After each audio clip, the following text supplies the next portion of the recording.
तर बाळासाहेब थोरात आम्हाला नथुरामजी गोडसे व्हावं लागलं हा? त्या केसेस करणं हे सगळे उद्योग सुरू झालेले आहेत. आणि हे माझं मत असं आहे की हे इथे लोकप्रतिनिधी असतील नाही ते हे महाराज असतील, हे खरे म्हणजे कोणाच तरी हाताचं खेळणं बनलेलं आहे की या तालुक्यात अस्वस्थता निर्माण करण्याकरता म्हणून.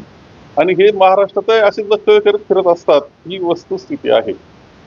त्यामुळे माझा नथुराम गोडसे हो लागेल, नथुराम गोडसे प्रमाण तुमचं म्हणजे मला महात्मा गांधींसारखं आम्ही तशा पद्धतीनं तुमच्यावर हे करू. खरं म्हणजे असं बलिदान तर मला आनंदानं घेईल मी.